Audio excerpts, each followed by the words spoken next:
Great. Awesome. Thank you, everybody, for being here and for those who have joined us via live stream for this very important conversation about the industrial sector and how we can decarbonize it and make that American industrial sector even more competitive as a result of those efforts. So we know that the industrial sector is the beating heart of the nation's economy, and they are pumping out materials that are critical to our daily lives, like electronics and chemicals, machinery and steel and metals and textiles, you name it.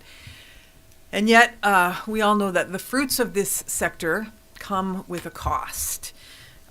Industrial processes account for about a third of our country's energy-related carbon pollution, and obviously a lot of air pollutants alongside that. And we also know that those externalities affect disproportionately communities of color, poor communities, disadvantaged communities, Black communities, Latino, Native American communities, and we have to be honest about that, and we have to be part of ameliorating the impacts, because the impacts have health impacts, clearly.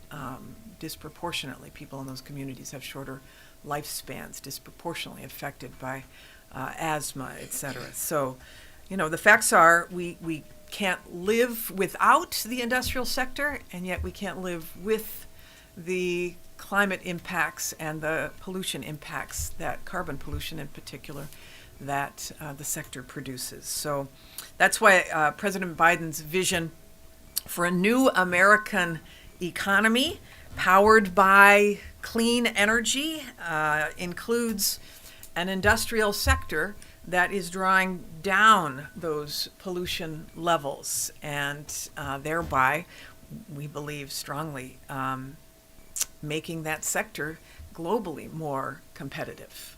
So we know it's not going to be easy, and we know we're talking about a sector with tons of existing infrastructure, and so that's a challenge. Has a wide range of inputs and enormous demands itself on energy, for energy. So it's complicated. But we do believe that we can transform this sector, because the scientists and researchers I know at DOE have spent a good amount of time working to develop the technologies and the techniques to do that. I know the sector itself is, many in the sector are thinking through and working on these strategies too. There are, 4 pillars that we have been working on. One is clearly industrial energy efficiency. One is low carbon fuels for the sector. One is carbon management technologies, and one is industrial electrification. Those 4 strategies have series of technologies associated with them that we have been working on, and that means that there's a range of pathways to being able to address industrial processes and carbon pollution that comes as a result. There are a lot of major players in this sector, including some that are represented here today. Thank you so much. That are already starting to work down those pathways, and our goal is to show the entire industrial sector that it pays to follow suit and to adopt these processes, that it pays to follow suit. So in April, we announced plans to assemble an Industrial Technology Innovation Advisory Council. And earlier this summer, we rolled out plans for our newest Clean Energy Manufacturing Institute, which is focused on electrification and decarbonization of heat energy. We'll have something more to say about that in a little bit. And that will have a $70 million investment. And today, I am super excited to reveal the next giant leap toward our goal of decarbonization of industry, which is the Industrial Decarbonization Roadmap. And this roadmap, I think, is very consistent with both technology, with the president's goals, and with what our country needs. So The roadmap lays out how the different players in the industrial sector can develop tailored approaches to decarbonization. It's bold, it's comprehensive, it takes the long view to 2050, and it details the need to get existing technology to scale and to continue to invest in applied research and development for next generation technologies to get the rest of decarbonization to the point where we get to net zero by 2050. And here, I just want to thank the many offices within the Department of Energy and outside organizations that have helped to put this together. In fact, I want to give certainly a hat tip to our Advanced Manufacturing Office, our Office of Fossil Energy and Carbon Management, our partners at the White House Climate Office who are here today, more than 300 advisors who have contributed to this roadmap, including some of you at this table. So super grateful for that input. There's two reasons why we know that we're going to see the industrial sector working on this roadmap. And the first is that thanks to the President's agenda, we have now unprecedented federal support for the strategies, the technologies, the techniques that are in this roadmap. Between the bipartisan infrastructure law and the CHIPS Act and the Inflation Reduction Act, the government is investing tens of billions of dollars to help decarbonize this sector. And we're already seeing the private sector respond with big investments of their own. So we know that we're on the cusp of a historic clean energy boom, which, by the way, will create a whole swath of new jobs in decarbonization. So there's also strategies that we know that the entities in this sector are already chomping at the bit to cut carbon pollution out, and this is why this is critical, because we saw in February we launched our Better Climate Challenge, and that calls on organizations to set ambitious portfolio-wide carbon pollution targets and to share data and to offer best practices. Over 100 companies in that since February have already joined on. Almost every part of the industrial sector has been represented, and that's not just out of the goodness of their hearts, although the hearts are in the right place. It's because we know that companies that manage to decrease carbon pollution are going to increase their competitive edge. So increasing efficiency, decreasing costs, tapping into growing demand for decarbonized goods as the world works toward their net zero goals, all part of a growth strategy for the industrial sector.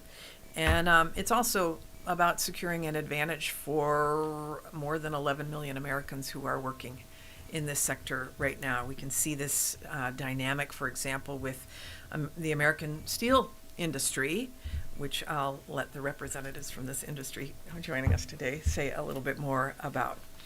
The roadmap isn't the end of DOE's efforts in this space. Today we are announcing another announcement, which is we're announcing over $100 million to support funding projects focused on raising efficiency, reducing carbon footprints in industrial process. That's a funding opportunity announcement, and you'll hear more from us on this in the days ahead.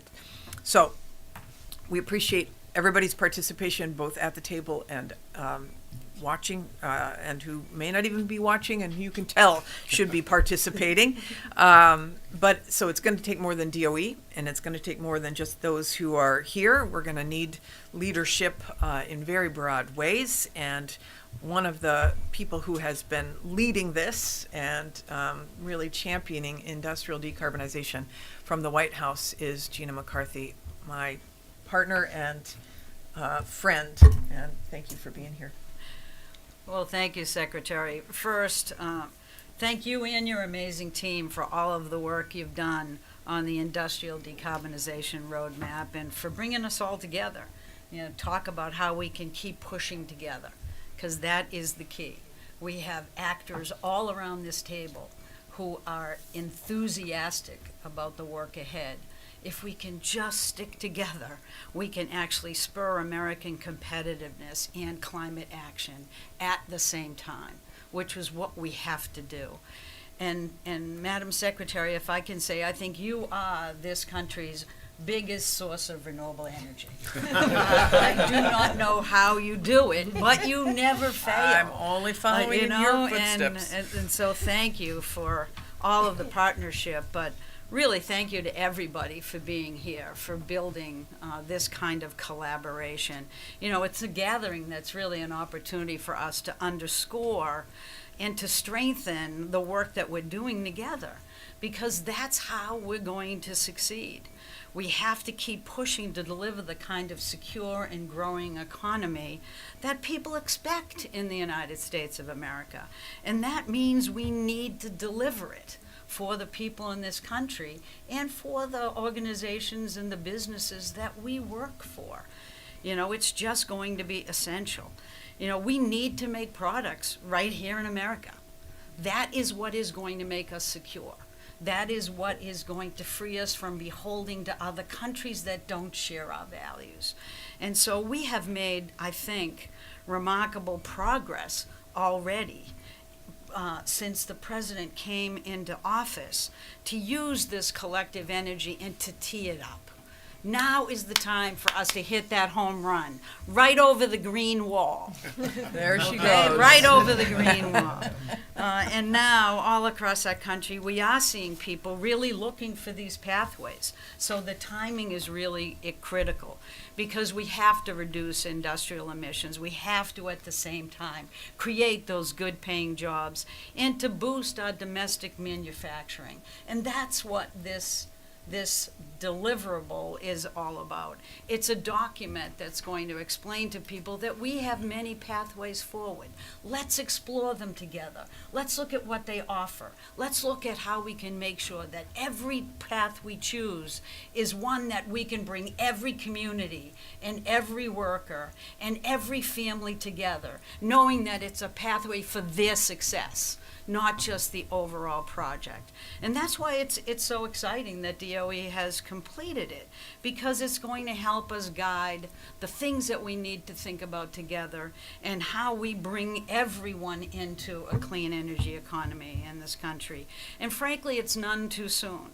You know, we have to make sure that we have robust industrial sector. And that sector has to be deploying low-carbon solutions across our entire economy. And that's why decarbonizing in this sector is really what is going to help us deliver that domestic manufacturing goals that we all seek to have. And we're only going to do it if we work hand in hand. So I'm excited about today. We can find ways for opportunities in sectors like steel and cement that will actually support American workers, that will grow new businesses, and again, revitalize our communities, because it's important that every individual know that this is for them. It is not just for the overall goal. And the good news is that I think that the President's bipartisan infrastructure law and the Inflation Reduction Act really provides an opportunity like anything we have ever even anticipated having available before. We can invest in technologies and processes that will decarbonize even the most energy-intensive industries, while we strengthen reshoring American manufacturing jobs. And now it's the time for us to make it in America again, for everyone. And the federal government is really in a position now, because of the resources that we have been allocated, to jumpstart this effort. We're going to leverage federal procurement in ways that create markets for the kind of low-carbon products and materials that our facilities, our industrial facilities, can deliver. Because we actually have received $4.5 billion in funding for the General Services Administration, the Department of Transportation, Environmental Protection Agency, so that we can expand and use construction materials and products that have substantially lower levels of embodied greenhouse gas emissions. We can create our own markets for ourselves of products that are made in America. And the act also includes $10 billion for funding for revitalizing and expanding the 48C Advanced Manufacturing Tax Credit. That in and of itself will spur domestic manufacturing. And it sets aside $4 billion of these funds for communities that need it most. I don't have to tell you that we have communities that have been left behind. We have communities that have experienced deindustrialization and the decline of energy jobs, and communities that have been disinvested for far too long and continue to face disproportionate levels of pollution. This is about tackling that head on, and it's time to turn those old, inefficient facilities into the clean energy marketplace of tomorrow. How are we going to do it? Well, the bill's expansion of these tax credits are going to create more than 114,000 good jobs. That's for people all across the country, just over the next decade, as these older facilities are transformed into the champions of clean energy. So just look at the technology pathways in this roadmap. They're exactly the kind of pathways that new advanced industrial facility deployment program has been set out and given $5.8 billion to fund. This is exciting in so many ways.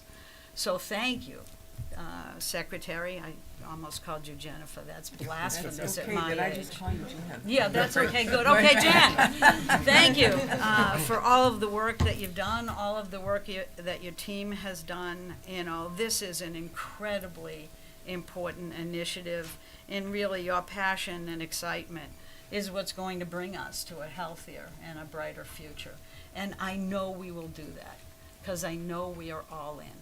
But we have to make sure that this table gets bigger and bigger, that everybody's voice is heard, that we develop strategies through these pathways that advance everyone's interest across the United States. So I look forward to the discussion. I'm excited to be here. Thank you for letting me, and let's go. Let's go. Tricia, I think we're starting with you. What do you have to say about decarbonization? Well, I'm going to turn it to our partners around the table, because we definitely want to hear from all of you and are so appreciative of those who've joined us via live stream. Thank you, National Climate Advisor McCarthy and Secretary Granholm, for kicking us off and for setting the pace and ambition that we know is needed to catalyze industrial decarbonization. We'll start with Jason, and we'll go around the U-shaped roundtable for today. If you could keep your remarks brief, because then we're going to get back to a healthy Q&A with our leadership here. Thanks. I'll be brief and fast. Hi, my name is Jason Walsh. I'm the Executive Director of the Blue Green Alliance. It is a pleasure and a privilege to be here. BGA is a coalition. We were founded in 2006 by our two original odd-bed fellows, the Steelworkers Union and the CR Club. We have since expanded to include 13 national labor unions and environmental groups who collectively represent about 15 million Americans. Our founding principle remains the guiding principle of all of our work, a belief that we should not have to choose between good jobs and a clean environment, that we can and must have both. And we work on a range of policy issues toward that end. We are particularly focused on industrial policy in a couple of respects. First, industrial policy is policy orientation. We have advocated for building a clean energy economy through industrial policy since our inception over 15 years ago, which we define as making public investments in strategic industries and maximizing the public benefits of those investments for workers and communities and for the planet. You know, for a lot of years, honestly, industrial policy was kind of a four-letter word, and we are absolutely pleased to be working with an administration that embraces it so fully as a part of the president's vision.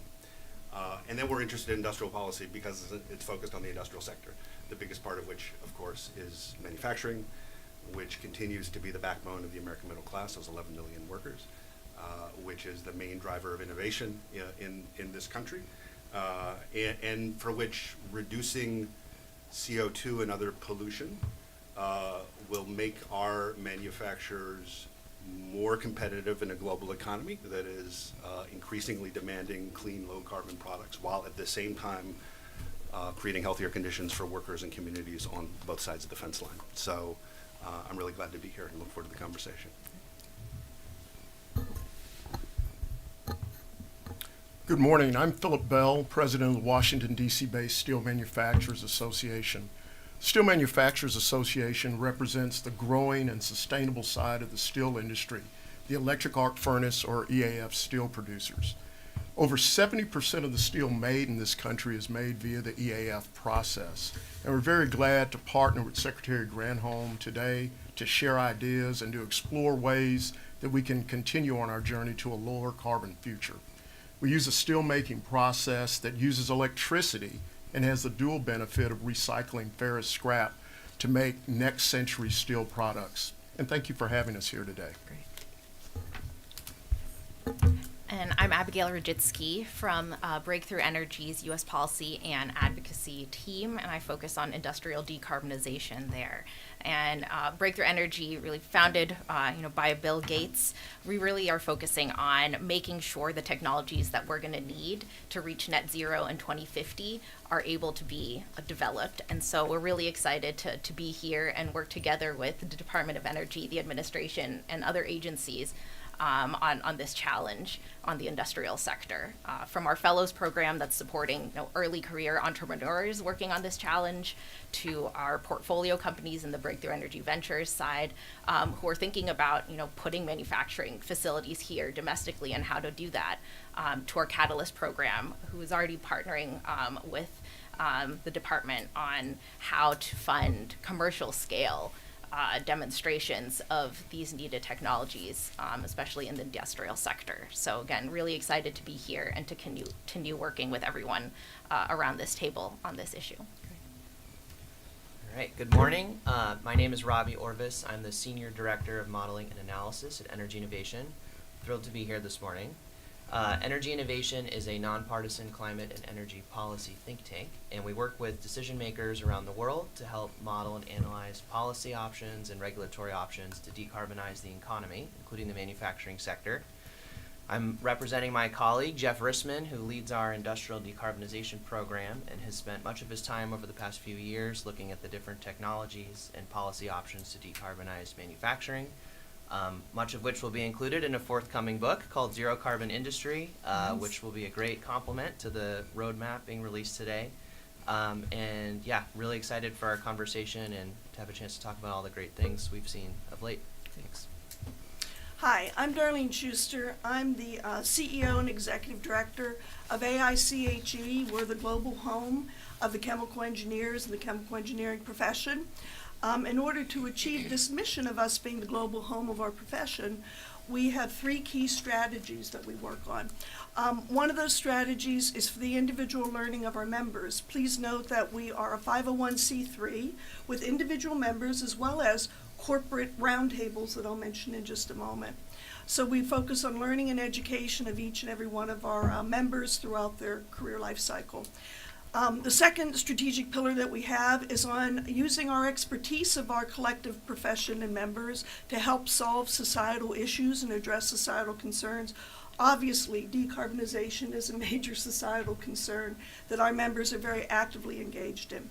The third thing that we do is advance the technology in our sectors. This is through traditionally known conferences as well as publications and workshops. But we also run and convene industry groups to work on pre-competitive issues. One of these, for example, is our Center for Chemical Process Safety, which has over 250 corporate members and has been in existence for over 35 years, making the process safety industry safer. A second one of these is the new Center for Hydrogen Safety that we have that was actually developed in a partnership with DOE, PNNL, that we're working, and it in 3 years, as we took it to the private sector, has over 85 corporate members. And a third one that I'll mention is the Rapid Manufacturing Institute. We were very fortunate to have been selected to lead the AMO, Manufacturing Institute on Process Intensification and Modularity, that we're in the 5th year of operating that. So in these three strategic pillars, we also make it very important to note that it's underpinned by our ideal journey. And what we mean by our ideal journey is working on inclusion, diversity, equity, anti-racism, and learning in every step of the way as we proceed to serve our members. So thank you. Good morning. I'm Anna Fenley with the United Steelworkers Union. I want to thank you for inviting us here today and congratulate you on the release of this roadmap. Our union represents workers who make steel, aluminum, glass, paper, rubber, chemicals, they refine oil, many of the sectors addressed by this roadmap and more. And I cannot overstate the importance of this body of work to our membership and to American manufacturing workers writ large, because ultimately R&D and investing in our industrial base is about competitiveness, it's about growing manufacturing capacity, and it's about a long-term investment in American workers and the communities in which they live. So thank you again for having us. We're really looking forward to the discussion. Good morning. I haven't slept all night, so if you see me dozing, please just excuse me. It's fatigue and age, by the way. But I want to thank you, Secretary Granholm and Gina McCarthy, for inviting me to join this roundtable. I think I'm a little bit different from almost everybody here because I've spent most of my career fighting the industrial sector in attempts to protect communities. So the Deep South Center for Environmental Justice was founded in 1992, and I'm the founding executive director of that organization. So we made 30 years for a nonprofit run by a female, black female. They tell me that's odd. And so there needs to be many more of us. But I'm glad to be here. I wondered if I should come. I kept looking at who was on the panel. Am I the only EJ person here? And then I decided, no, I really should be here. Because it's time for us to be on the same side. And the only way that we can protect communities is making certain that, you know, the industrial sectors understand what their impacts have been. And we actually develop the capacity of communities to speak for themselves. So our job is to make learned scientists almost out of just your ordinary community person, sometimes without a high school diploma, so that they can understand what's happening to them in their communities, who's responsible for it, and what in fact they can do to stop it. So, you know, I've been in that fighting mode for a long time, and I think Shell Oil probably knows me better than anybody else in Louisiana. But I'm hoping to get a better relationship, a more working together relationship, if that's possible, you know, for us to do this. If not, I'll remain on the side where I've been, and that's fighting to protect communities. And I am absolutely happy to be here. Thank you. We're happy to have you here. Good morning. I'm Sean O'Neill. I'm the Senior Vice President of Government Affairs for the Portland Cement Association. For those of you not familiar with PCA, we represent the majority of U.S. cement manufacturers. We're a proud association, and our members are proud to employ tens of thousands of folks within the United States. We've also appreciate the collaboration that we've had for years with the Department of Energy on decarbonization issues. We were very proud to participate in this process with the roadmap, not only as peer reviewers, but also having PCA staff and members collaborate with DOE as the roadmap was drafted. We at PCA, we also have our own roadmap to carbon neutrality here. We take sustainability and decarbonization very, very seriously. And we look forward to continuing to collaborate with all the folks around the table, including the policymakers, as we implement not only DOE's decarbonization roadmap, but our cement decarbonization roadmap. So appreciate being here today, and look forward to the conversation. Thank you. Good morning. I'm Kevin Dempsey. I'm the President and CEO of the American Iron and Steel Institute. We represent both electric arc furnace steelmakers, but also integrated steelmakers who are taking iron ore and reducing that to pure iron to blend with steel scrap to make the most advanced grades of flat-rolled steel, for instance, for the automotive industry.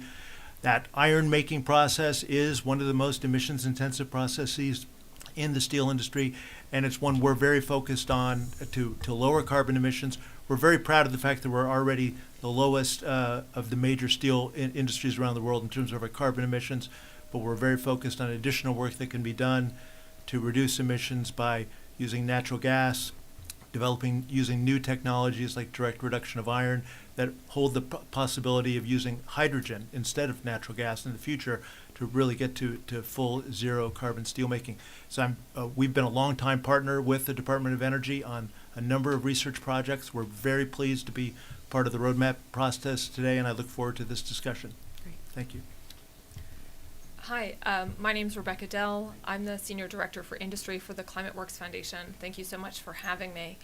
At the Climate Works Foundation, we are very clear that we need to have the maximum possible climate ambition, not because that's virtuous in an abstract sense, but because that is what will protect the most people who are likely to be harmed by the impacts of climate change. Climate action is all about people. We do our work in a large network of other non-governmental and research organizations, and our program is committed to using the full range of tools to support climate action. So we work on technology, public health, workforce development, market creation, to get the trade policy, because we know that the kind of transformation that we need in heavy industry will not be possible without the full range of action. Thank you. And I'll turn it back over to our National Climate Advisor, McCarthy, to kick off the Q&A. Thanks, Tricia. I have a couple of questions, but Anna, if you don't mind starting with you, it would be really helpful because, sorry for the Boston analogy, but if we want to hit this ball out of the park over that green monster, we have to figure out how to make the work that we're doing here relevant to people. We have to make sure that we're improving the lives of real human beings in a way that they can see it. We have real resources. We need to show people, how we're going to make it work for them. And so my question to you is, what's your sense of both how the United Steelworkers are going to participate in this process to ensure this decarbonization is going to happen, and how do we use this as a real engine for growth in communities that really are desperate for good jobs, but also desperate to lower that pollution profile that they've been struggling with for so long? In 10 seconds. Yeah, right. Tiny question. Thank you for the question. And our union completely agrees with you that we have to make this real for people. Otherwise, it engenders fear in working people to talk about the transformational change that we need. So, our union has worked for decades with our industry partners to drive investment into U.S. facilities. We've done it informally. We've used our power at the bargaining table to bargain for investment in the places where our members work, and of course we've pushed for policy to make it easier.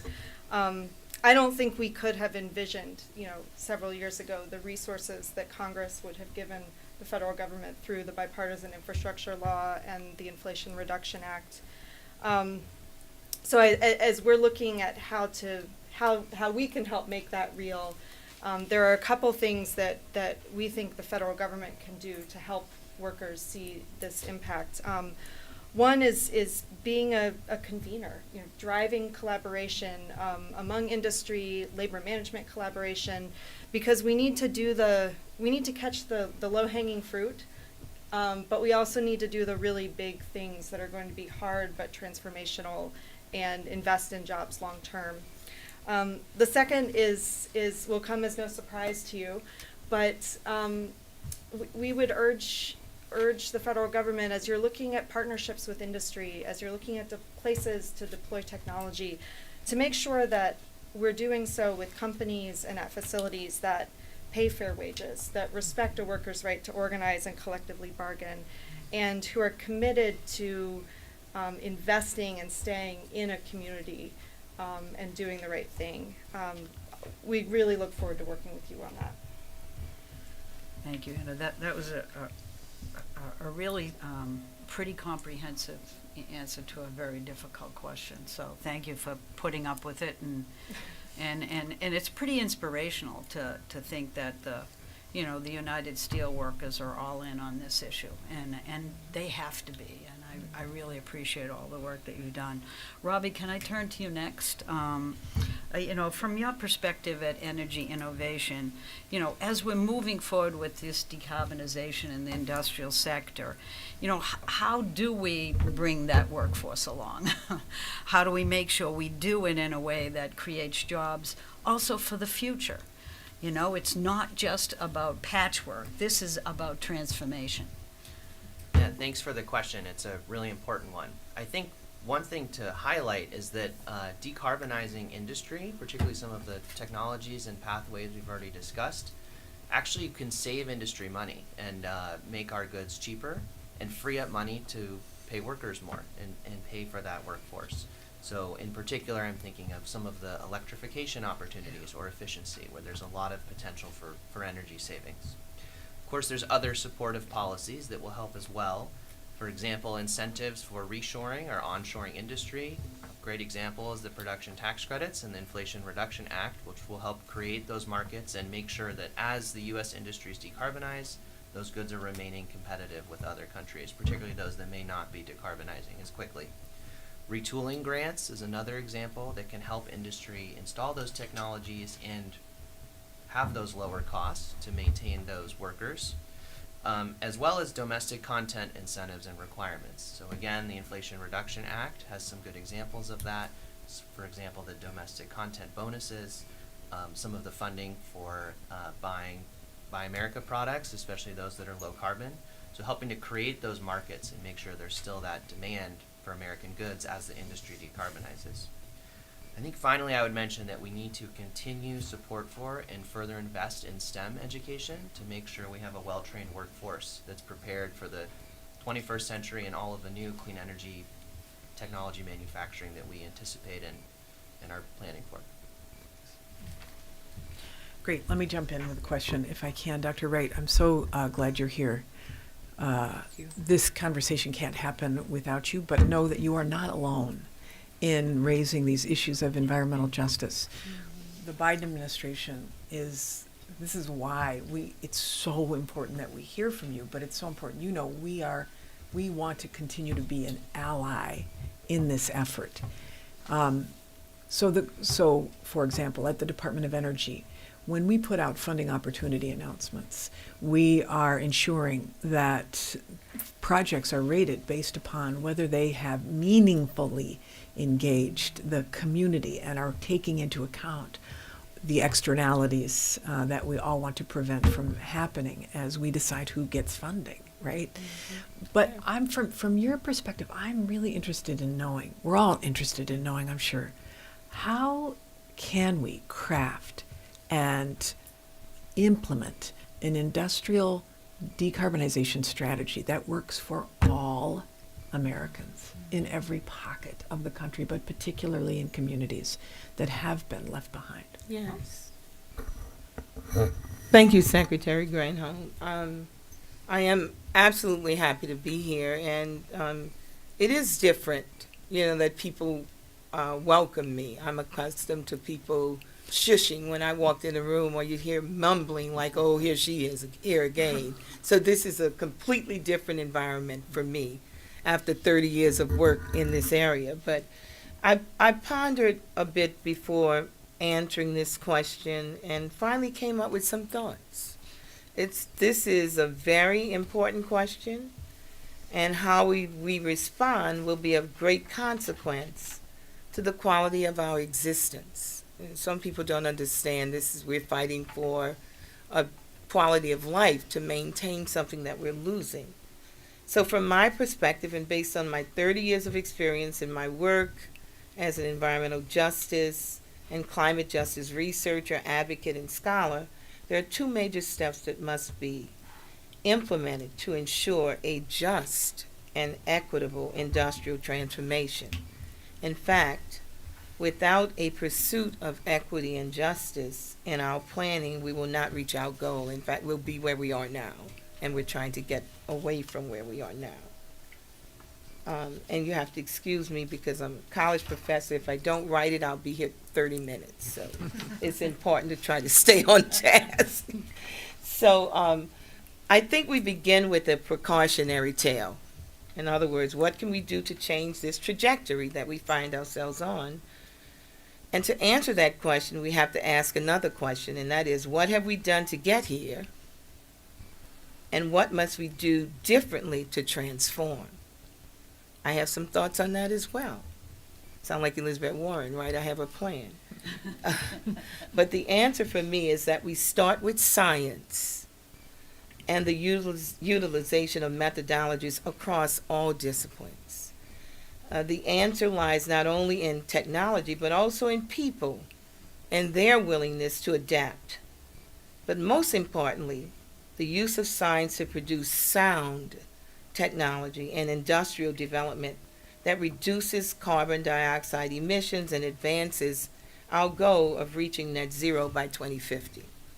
Secondly, ensure that new technology and industrial development does not harm the environment or communities in ways that exacerbate the existing disparities in environmental pollution and health risk and environmental justice and climate impacted communities. While environmental justice communities support industrial decarbonization, and why shouldn't they? Because they're so affected by it, and applaud the efforts of DOE to focus on the 5 of the highest CO2 emitting industries that could have the greatest impact, we have 2 major concerns. The first is jobs. We want to make certain that communities of color and impacted communities are not left out. And one of the ways to do that is to create a culture that values and supports members of underserved communities gaining the skills to work or manage a business in the areas of climate change, mitigation, and adaptation, for example. And the United States government has a number of existing programs that I think would work well in this kind of transformation. I sort of pulled them together. But the first is a workforce training initiative at the Corporation for National Community Service and Programs with the Department of Labor. We have the Forest Service, National Oceanic and Atmospheric Administration, and the National Institute of Environmental Health Sciences, which I like to champion because we have a grant with that program, and we have been impacting the lives of disadvantaged community members for a long time, providing them with skills to be a part of this transformation. And of course, everybody knows Job Corps. It's been around for a long time. These types of programs should be continued, but we have to change the culture so that these community members are valued. And I'm going to move on for that to something specific because I'm going over my time. But CCS, carbon capture sequestration, is a probable solution for the reduction of carbon dioxide worries our communities very much. I'm from Louisiana, so I am particularly worried because of what we see as a continuation of the petrochemical industry. It prolongs its life, and CCS for me is liposuction. You know what happens with liposuction? You suck the fat out, but if you don't change your behavior, it comes back. And that's what I see happening with it's the liposuction solution. Speaking to a person who's been on diets for 40 years, I really do understand that concept, and I've never had liposuction in particular. So while there is federal legislation in support of carbon capture and storage, so we understand the politics, the connections as it relates to funding, we recognize that such legislation does not prevent the administration from achieving its mission of delivering environmental justice. A necessary component of federal research on CCS should include a thorough assessment of the health and safety risks for communities and the environment as well as incorporate an environmental justice analysis of CCS technology and impact. I did a quick review, like 3 o'clock this morning, of what people are saying about CCS, and I got like 7 articles immediately from around the world where it's not working. They're saying no to CCS for a lot of reasons. I see where LSU, Louisiana State University, got a huge grant. And the first thing that I read the researchers saying was, well, you know, carbon dioxide is really erosive. You know, we have to try to figure out another metal or process for containing it. That to me basically says that we're not sure about this stuff yet. But how Louisiana became the carbon capture capital of the South with a $6 billion project. So I live where our lives have been ruined by the petrochemical industry completely. Highest cancer rates in the nation. Of the top 10 cancers, Louisiana is number 1 in 7 of those 10. Yet we get denials constantly from our politicians that this is not so. So now once again we're embracing something that is not supported scientifically in a way that would be protective of our communities. The only thing we can do is hope that the Department of Energy will make certain that any project that's put online has gone through a rigorous scientific process to determine the impacts on health. And I have about 12 other things to say, but I know my time is over, so I'll end there. Thank you. Great. Thank you so much. Really important concerns. Are you next? Great.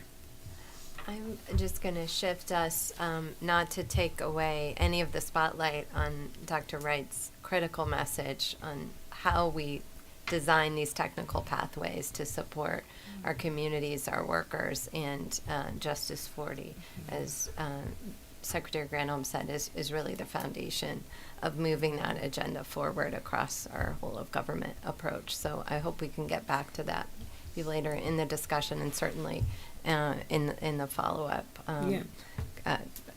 collaborations we have with you and so many colleagues joining us on the live stream. I'm going to shift to the steel industry because we have both Philip and Kevin represented, and this might become a little bit of a lightning round as we're closing in on the hour. But as we look more broadly at the steel industry and the production of sustainable steel, which the U.S. really has a competitive edge over the world on, how are you thinking about managing the carbon footprint in the steel sectors that you represent, and how this decarbonization roadmap and approach, guided by DOE's work, how do you think about that affecting your industry's global competitiveness? Philip, we'll start with you. Thanks a lot, Trish. And I really do appreciate the DOE's efforts here in getting the roadmap published. I think it's a monumental piece of work that's going to help us. And I'm glad to be with my industry colleagues as well as the U.S. government officials here today. American steelmakers, Tricia, are the most sustainable, greenest steelmakers in the world. In fact, since 2011, the domestic steel industry has seen a 30 million ton reduction in CO2 emissions.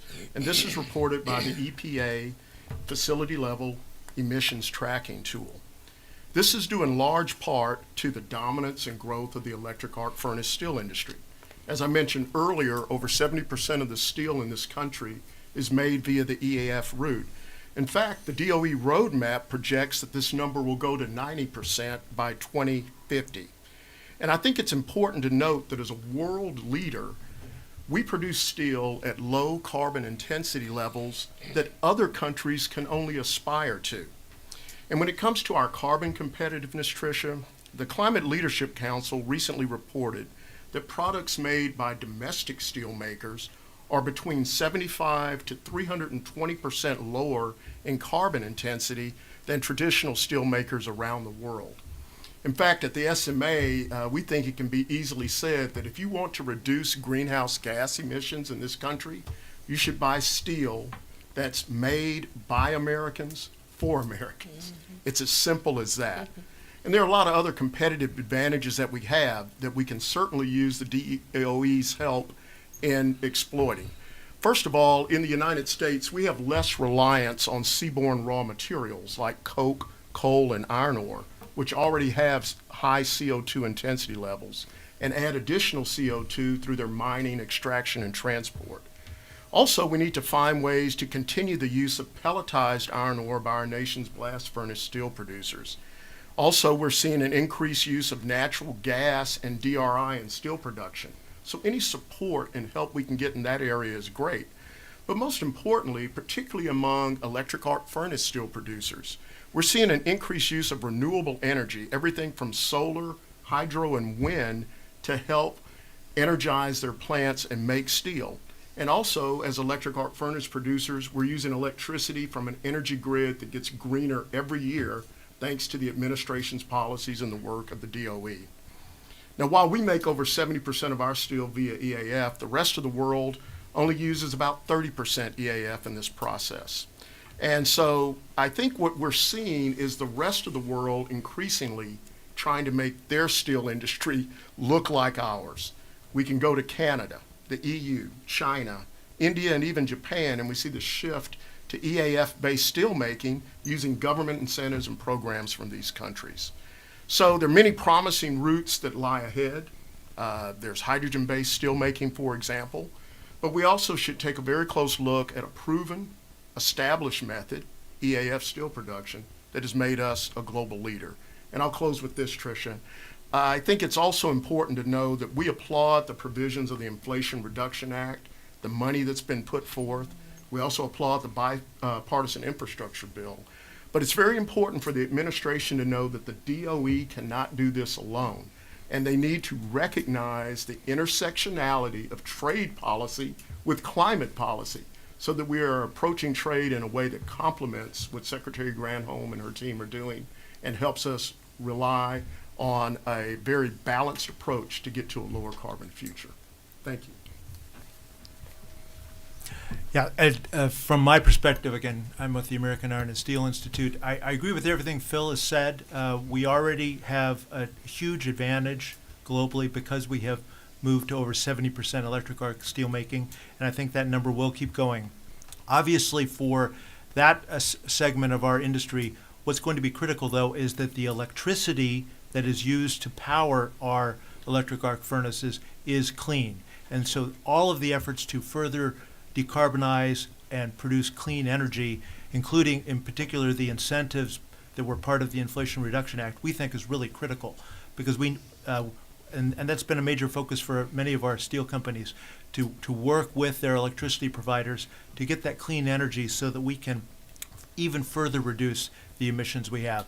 And I think we need to look at the full range of technology, certainly wind, solar, renewable, but I think it's also important that the Inflation Reduction Act included provisions on looking at clean adoption of nuclear as another tool for clean energy.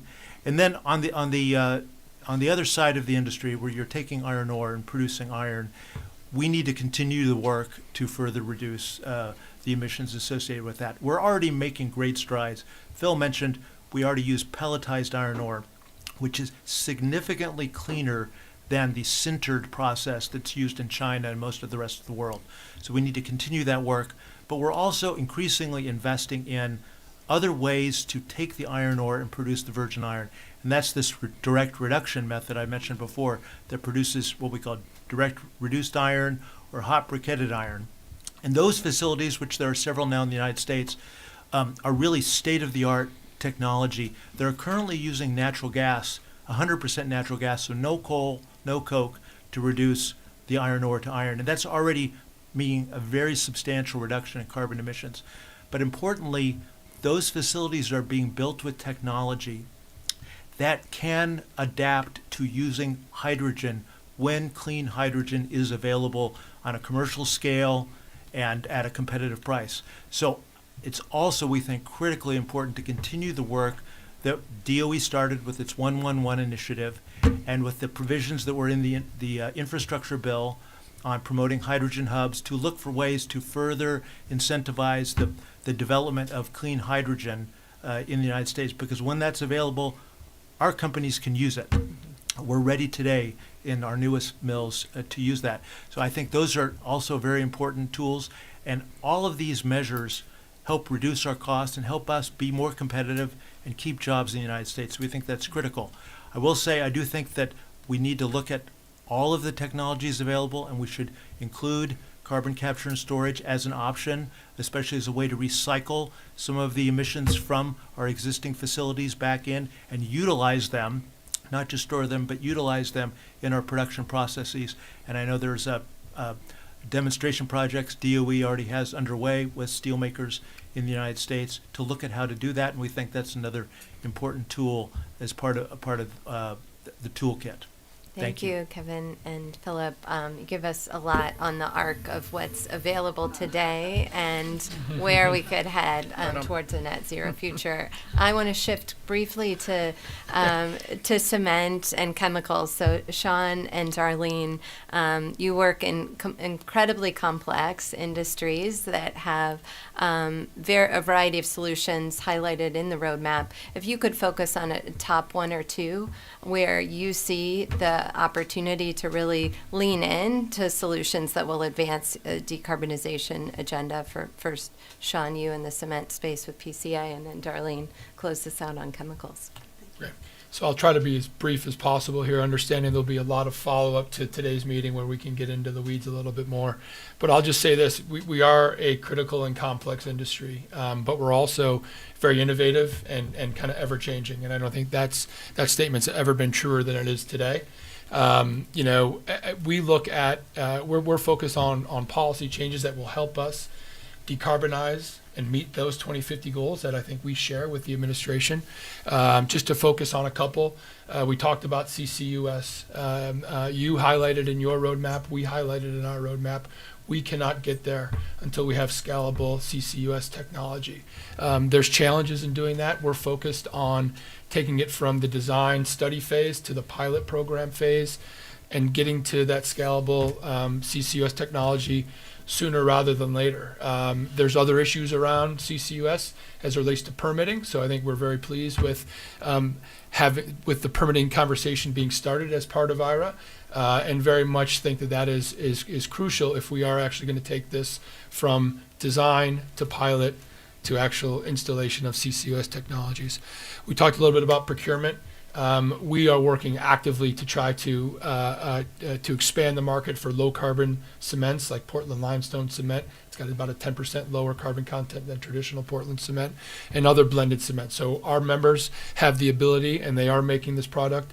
If the market is there, if there's greater market demand, then we can meet those needs. So I like to kind of highlight those two as an example. There's many more, and again, that time kind of prevents us from that. But I'll just say this to close is that I'm very pleased to be here around the table. I think it's going to take all the stakeholders around the table working with the policymakers to help us achieve what appears to be our mutual goals here. So we thank you for that, and again, looking forward to get into a little more detail as these conversations continue following today. Thank you.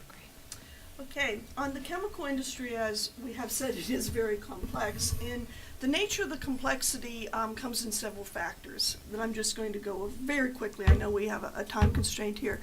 One of the aspects is that much of the chemical industry has sticks on the ground that have been in operation for a number of years. Okay, these are highly capital intensive, and these are depreciated at this point, but they're still producing useful products on a daily basis. So the public-private partnerships that have helped look at how we can address the existing large-scale manufacturing to make sure that they're operated more environmentally sound with higher energy efficiency, and also by looking at how you can make improvements with them with advanced sensors and controls, as well as better use of data analytics, is really key. And a number of the private partnerships have enabled that for the existing sticks on the ground. The next aspect that we do have to look at is what's happening with the new technologies that were coming into bear. And with the new technologies, there are so many that the industry can be looking at right now. And the complexity is we're looking at different types of feedstocks. We're looking at modularization from taking big chemical plants and making them much smaller that can be operated more safely, and then you get the capacity instead of the scale up, as well as intensifying the processes and moving forward. You also have different feedstocks you can look at, and then you can also look at, well, why don't we go ahead and decarbonize by doing electrification of the process heat, but not only the electrification of the process heat that would enable more green energy to come into play, but there's also entirely new chemical processes that you can use that are based on electrochemistry and other changes with different types of reactions. So the question that we have is, there are so many options. How do we best figure out what are the right ones to invest on commercialization so that we can move forward on picking the right ones to get to decarbonization and overall environmental improvement in a realistic period of time?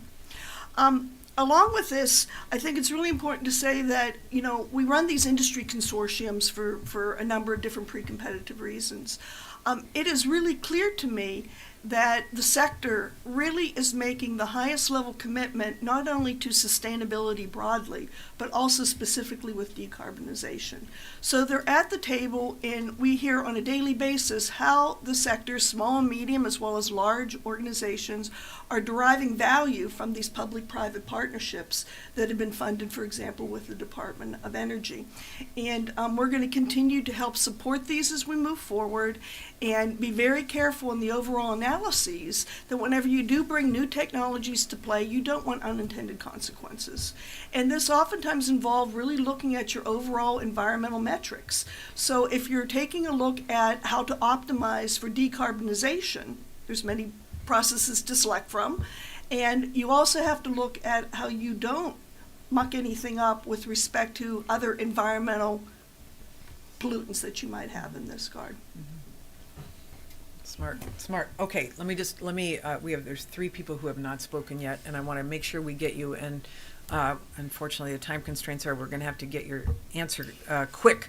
Rebecca, Jason, and Abigail, and we'll go in that order. So can you describe, we've had these great pieces of legislation passed, CHIPS and the Bipartisan Infrastructure Law and the Inflation Reduction Act. I wonder what the essential elements of implementing those policies that will have the biggest impact from your perspective. And maybe we start with Rebecca.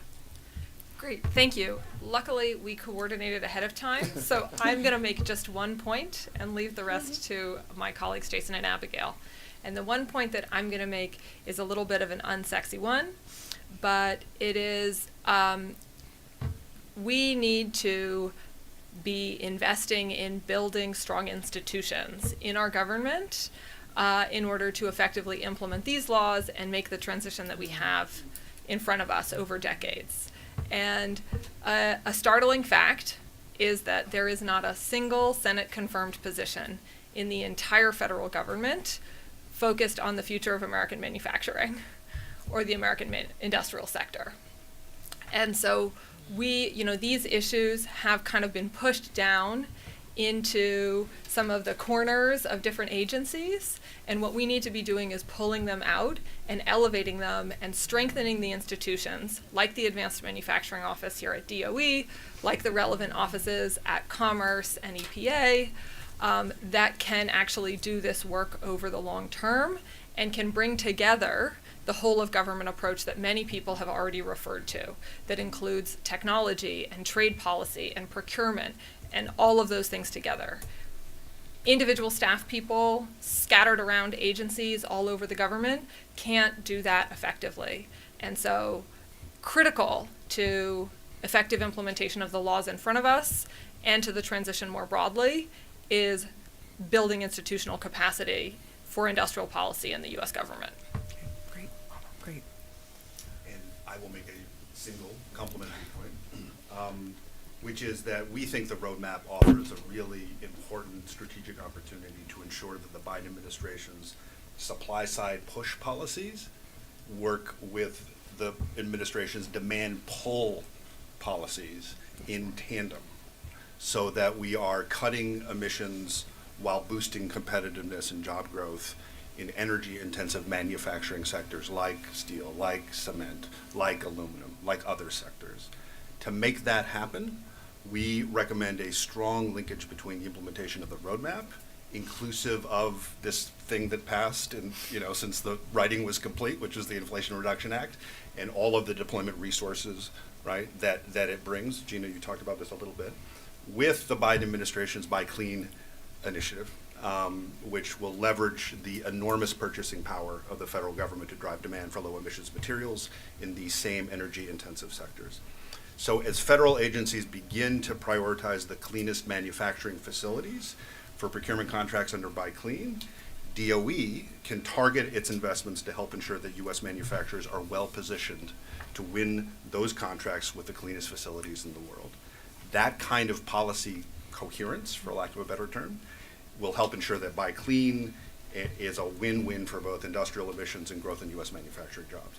Making that happen will require DOE to closely coordinate with, one, the Buy Clean Task Force, which is overseeing the Buy Clean initiative, which fortunately is co-chaired by Tricia Miller. Two, coordinate with the GSA, the DOT, HUD. Gina mentioned all three of these. All of them receive between $1 and $2 billion of funding in the Inflation Reduction Act to support the procurement of low carbon materials for public buildings and highways. And three, the Environmental Protection Agency, which received $250 million to help manufacturers use environmental product declarations to make low carbon construction materials competitive for procurement contracts under Buy Clean. In executing that coordination, we recommend that DOE build alignment with these other agencies and offices on a few critical decision points. The specific industrial sectors to be targeted for both DOE supply side investments and Buy Clean demand pull incentives, the targets and timetables that manufacturers should meet for reducing emissions, and the scope of emissions to be included in those targets. And I'll stop there to try to keep us on time. Great. And I couldn't agree more with my colleagues Rebecca and Jason. I'll quickly add one more point on implementation that we think will be important is a lot of money was put into these laws, which is really exciting for industrial decarbonization, but we're going to need a lot more to really get to net zero. So it'll be really critical in implementing the laws to work with the private sector, with existing industries and startups and private and philanthropic financing, so that these funds can really catalyze more projects and more financing. And really understand what's needed to de-risk to get the big commercial scale, projects done and emissions reductions done on these facilities. Really bringing in more of that financing from the private sector, and using and leveraging the funds in the Inflation Reduction Act, bipartisan infrastructure law, and others to do that. And we're grateful that Breakthrough Energy has been doing that with us too. And what you're right, we need more. So. Thank you all for this. I know this is, we're trying to be on time. We're a little bit over, but a couple of points. Number one, this is a conversation, so we're going to continue to work together on all of the points you raised. Number two, on carbon capture, I appreciate what you have to say on this, and you are focused on the science, and we are focused on the science too. And we know that there needs to be continuous improvement. We know there are processes that work to capture carbon.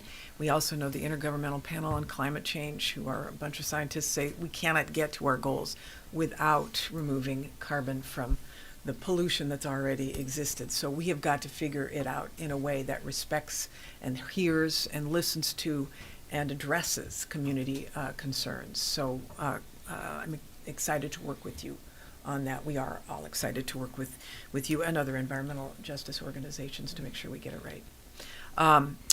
The last point I want to make is that the Department of Energy is hosting this Global Clean Energy Action Forum in Pittsburgh chosen because of its industrial history and its movement to be an innovator in the 21st century and the 20th century too. It's been working on it a long time.